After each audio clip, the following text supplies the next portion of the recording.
We'll talk more about the Bimbilla issue. I'm joined over the telephone by Professor Amin Alhassan. He's a lecturer at the University for Development Studies, also Director for Development Policy at the Ghana Institute of Governance and Security. Hello, Prof. Good afternoon. Good afternoon to you. Welcome to the program. It's a pleasure. What do you make of what's been happening in Bimbilla over the past week? Well, what is happening is actually very disturbing and quite traumatizing. We know very well that if you cast your mind back into 12 years ago, when a similar event happened in Yendi with the killing of Yana Yakubu and Dani, we have it play out again. And what is telling about what is happening is that we see in practice a deep-seated culture of impudence, culture of understanding that you can break the law and have your way without being caught by the law. Nothing happens to you. We've seen recent arrests, like what has happened in the last few days. We saw that 12 years ago at Yendi. We saw all those arrests and all those interrogations. We saw all that. People are beginning to have this feeling that the state cannot secure their own protection. And so you also heard the Minister of Defense say that they have seen an increased movement of arms in the region. Yes, because individual chiefs, every chief you have, has people who are against him being the chief. And the only solution to letting them also have their way is to kill the chief, so that if they can go ahead and kill a whole paramount chief, then any other chief is blamed. So people are beginning to see that they have to have self-protection. And individual chiefs all over are beginning to look out for their own self-protection. This is a clear case of failure on the part of government to provide security. So I sincerely believe that the district chief executive, the police commander outside should be held responsible, should be made to account for what happened. But we've seen a lot of meetings. We've seen RECSEC, we've seen DISEC, we've seen how the security apparatus has been coming together to deal with the situation in Bimbilla. One could say not much has changed with all the efforts you're putting in place. What are they getting wrong about keeping peace and sustaining it in Bimbilla? Well, what we are getting wrong is the fact that we have had several cases of murders that have gone unpunished in the region. You talk to any police officer, he will give you a rundown of cases of this nature that have always ended nowhere, until we establish that every life is precious and any murder case will be resolved properly through the law courts to the end. We are not going to have any sustained peace in the region. What we need to see is a case of a situation where the law enforcement is properly done without any interference of any sort. Remember, 12 years ago it was under the MPP. Now we have the NDC in office. What we are facing really is just the fact that the system has failed, and we need to sit up.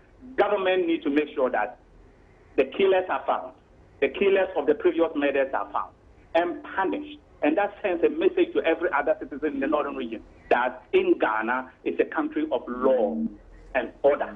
Currently, what people feel in town, I have been talking to people in Tamale and its surrounding villages, and what I'm getting from them is that they just feel that this is this sense of insecurity that we keep on feeling, and people feel that they have to protect themselves. And I think it's very bad for us as a country, as a democracy. We need to sit up and realize that until we punish all criminal murders in this country, in northern region, in Tamale, in Yendi, in Bimbilla, people will begin or will continue to think that they can do this and get away with it. And that's what if we wanted to fix the system, what would be the way forward? Well, I think the security system is capable of fixing it. Okay? I have full confidence in the Ghana Police Service. I have full confidence in the Bureau of National Investigations. I believe they have the men who can do the job. They should be allowed to do without any interference, without any interruption. We will see the killers brought to book very soon. That is if the police service and the Bureau of National Investigations are given the free hand to properly look for the killers, they'll find them. And once they find them and they are punished, and we see them punished, it sends the message out to the rest of us that You cannot take the law into your own hands. That's how the system can be fixed. That's all. Prof, many thanks for your time. Thank you very much. It's a pleasure. Right, let's move on to some other stories. And thank you very much for staying on here on News Today. In news just coming in, you and I are to expect an increase in the tariff for water and electricity effective 1st July. My colleague Eric Etishawa sat through a meeting with the PURC and he's joined me via telephone to give us more information on this. Hello, Curtis. Hello, Kamini. Tell us more about this. Okay, so like you rightly said, the PURC from beginning 1st July, we are expecting a 12.09 increment in electricity and a 6.1% increment in water. Now, this is the increment this time around is for the second quarter of the year. Now, the third quarter figures, which is actually 31.56% for electricity and 14.30% for water, has actually been deferred. So in reality, that is the actual price if the second quarter figures that was suspended some time ago had been implemented. This is what would have been paying for electricity and water. That is the 31.56 and 14.30. But because government did not they did not implement the first and the second quarter figures, or they don't implement the second quarter increment, so officials have decided to suspend the third quarter figures, and we will go by 12.09% for electricity and 6.9% for water. Now, this is where the factors that came out with this increment. They said that the Ghana cedi dollar exchange rate, inflation, the prices of crude oil and natural gas, fuel mix, the power of purchasing costs, chemical costs, electricity costs, and they said these factors have underpinned the reasons why electricity and water will increase by this margin beginning 1st July. So we should expect an increment in prices of electricity and water. Were there any other issues that were addressed in this meeting? Okay, so the meeting, for now, one major issue that came out during the meeting was the fact that can the consumer pay for the increment in electricity and water, not forgetting the fact that on 1st July there will be a 20% hike in fuel prices, and also the other concerning other issues with the economy and everything. So the question was, can consumers pay? So this issue for the PURC, what they said was that yes, is the automatic adjustment formula. They have done their work. So it is up to government to say, okay, looking at the trends, looking at the economy, looking at the situation, we may decide that we are going to subsidize a certain portion. But until then, this is what we are going to pay, and this will be the situation. Okay? And the PURC was unconcerned about the timing of this new tariff for water and electricity, especially with electricity, considering the situation we are faced with now. Yeah, very good question. But what they said was that they are doing their work. And their work is that they are supposed to review the prices of using the automatic adjustment formula every quarterly after when it comes in. So the time is due for the third quarter figure. So they did it for the third quarter. And like I said, the third quarter was 31.56 and 14.30 for 31.56 for electricity and 14.30 for water. But when the board of the PURC met and they decided on it, they decided that since the second quarter figures was not implemented, then why not implement the second quarter figures so that the third quarter figures will be suspended? So that is why it's been deferred now. So they said that they are doing their work, and the time is due for them to make that to bring out the figures to Ghanaians. So they have carried out their work. So the decision now boils down on government to make a decision, make an announcement about the current situation, looking at the situation pertaining in Ghana, or else the Ghanaian consumer will be made to pay the new increment on electricity and water. I see. Do we know yet in real figures or real terms the equivalent of this 4.09% increase in water and its correspondence in electricity? Okay, officials are yet the power producers, ECG, DRA, and the rest are yet to work out the modalities.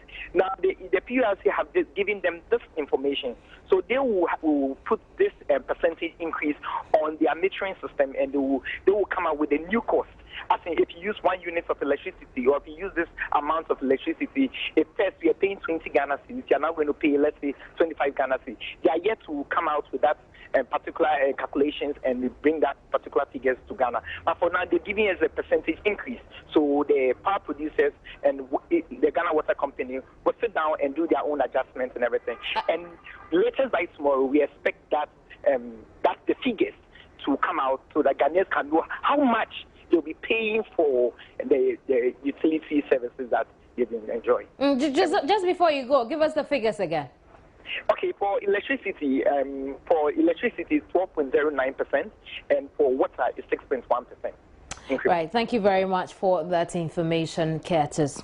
Well, so now we're going to see a 4.09% increase in electricity tariff with a corresponding 6.1% increase in that of water. Let's talk about fuel now. Some parts of Accra are experiencing severe shortage of petroleum products. The shortage comes in the wake of warning by the bulk oil distributors of an imminent fuel shortage that will rock the country. The Chief Executive Officer of the Chamber of Bulk Oil Distribution Company, Senyo Hosi, you recall last week told News Desk there was stock of fuel in Ghana, but it was on hold until government settles a 1.5 billion Ghana cedi it owes the chamber. The BDCs are unable to buy as banks are not ready to make credits available because the BDCs are heavily indebted to them. I'm joined over the telephone now by Kweku Achimanjia. Kweku Achimanjia is president of the Association of Oil Marketing Companies. Hello, Kweku. Kweku, you're welcome to the program. Thank you. Right. So our checks in some fuel stations show that indeed we do not have fuel at those pumps. Is this a general observation we'll make if we were able to go around all fuel stations? Yes, you're right, perfectly right. And we have, as at this morning, we have we made a survey of our 700 stations, and about 80% of them don't have fuel for petrol. Yeah. Have we managed to identify what the cause of this could be?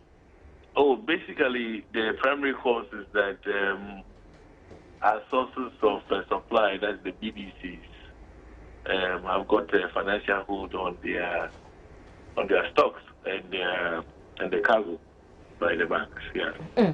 So for how long are we expecting this to stay with us? Well, it's subject to the discussions between the government and the stakeholders, and as far as I know, it's been going on since Monday, and we hope to get some conclusions by Friday. So after Friday, we should expect the shortage to vanish? Basically, there exists a cargo which is available, and as soon as the discussions are up, I think we will be able to get access to the cargo. Our checks also indicated that indeed some pump stations are deliberately keeping the fuel. It's not true. Those are the old-fashioned thinking. I mean, those days when you used to have a few oil marketing companies, that would have been the norm. But now there are a lot of competition in the system, and if you won't provide somebody else to pick it up, it's an opportunity for somebody. And you get entrenched with your customer, and you lose out with the customer. So it's not there. And the other side is that we have got diesel. We sell diesel as well, and when you go to the station, it's only petrol that you may not have. You may have diesel running. Of course, if it continues like that, obviously we will run out of diesel. So if it's a matter of somebody holding both products. Yeah. Holding perhaps for some special clients? Oh, not really. I mean, the retail outlets are not really any special clients. It's for everybody. I see. So over the next 2 days, we should expect this to worsen. Perhaps the 80% should move to 100% of fuel stations. It will not be immediate, because we have to transport by road. So it may have to, after, when everything is done, it may ease up a little bit, yeah. Right, thank you very much, Kwiku. Kwikwaje Mandia is with the oil marketing companies. Now, the president. Good afternoon and welcome to the sports segment on News Today, proudly brought to you by Cowbell Our Milk. My name is Benedict Owusu. Quickly in our first story, Member of Parliament Tema East, Daniel New Quality Titus Glover, says the problems of the Black Stars at the ongoing FIFA World Cup is their inability to defend well. Speaking on the AM show, the Tema East Member of Parliament says the team must work on its defense and avoid individualism in their last game against Portugal. That's tomorrow, God willing.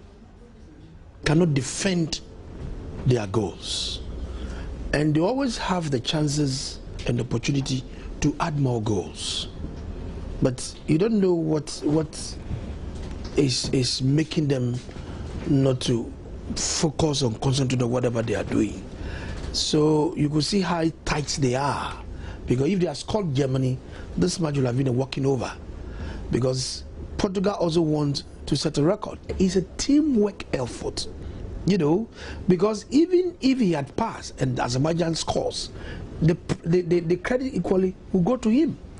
So he made the victory elude us. You understand?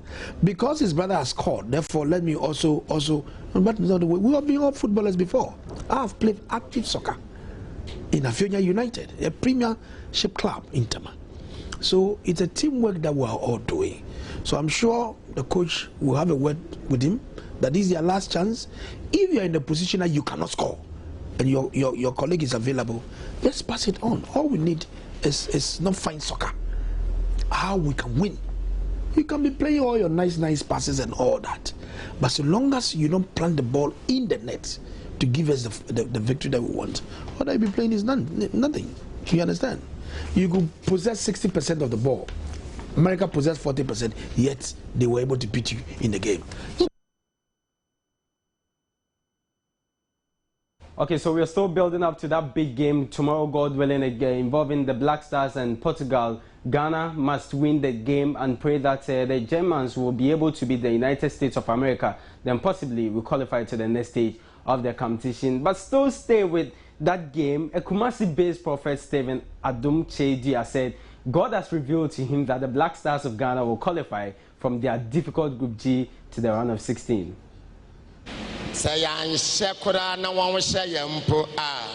Yes.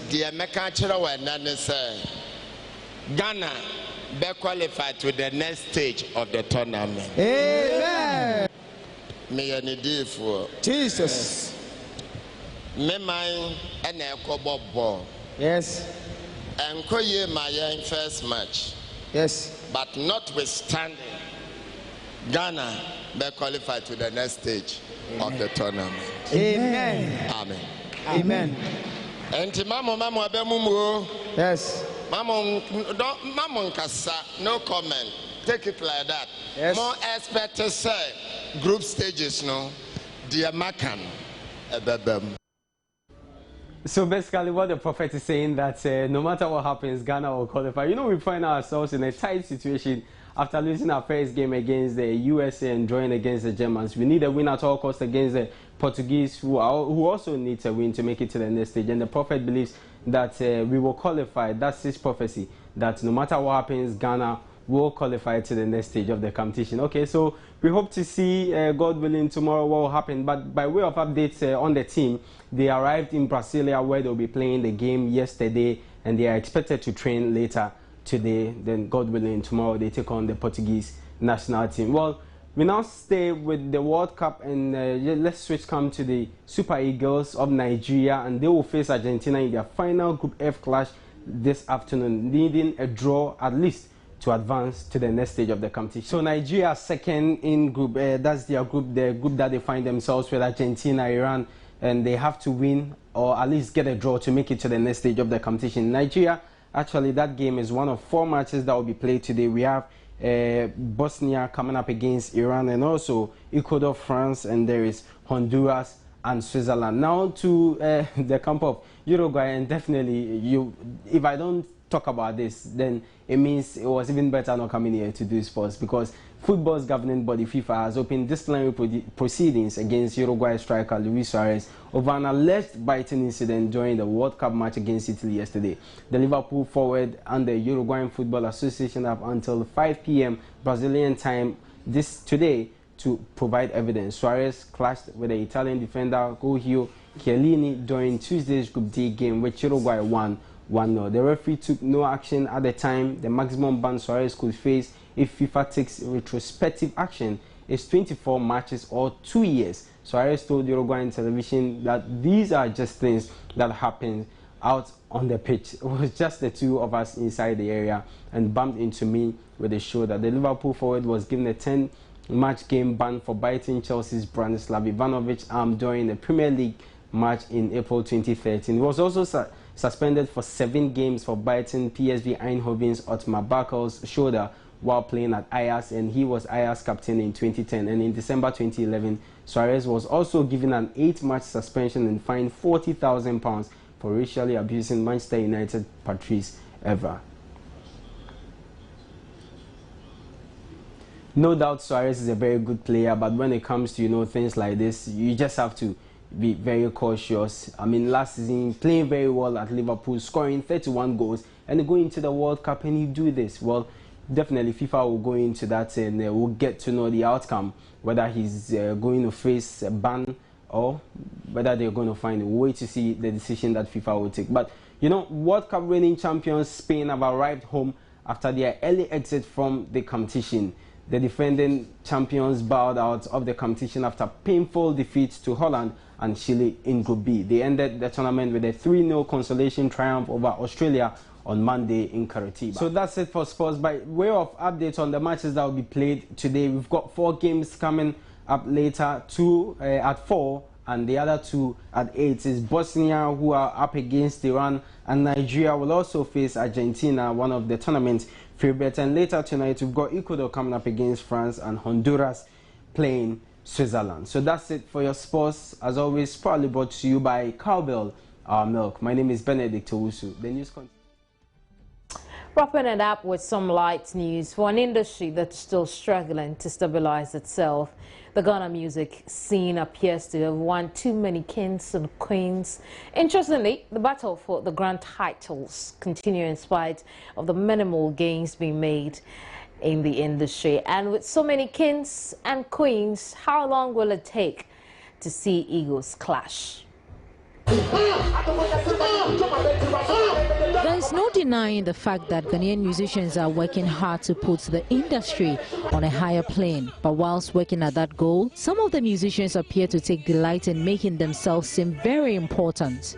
It is commonplace lately to hear one musician or the other call him or herself the king or queen of a music genre. But does it take just a hit song or two to become a king or queen? The dancehall genre is one which might soon be filled with royalty as artiste after artiste crown themselves dancehall king or queen. Samini is considered by some a king of African dancehall, and Shatta Wale says he is king of dancehall. As if not to be left out of the clamor for titles, the 3 main female acts in the genre are also claiming to be queens. Kaki says she is the dancehall queen diva, and the relatively new act Eno and AK songstress also claim to be divas. Miss V is also the latest to join the fray, saying title of dancehall queen was bestowed on her by her fans.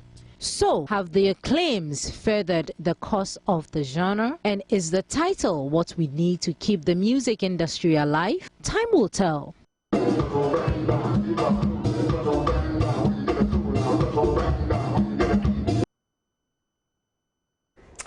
And I'm also queen of day prime time on TV, but that'll be all for now. A quick recap of our top stories.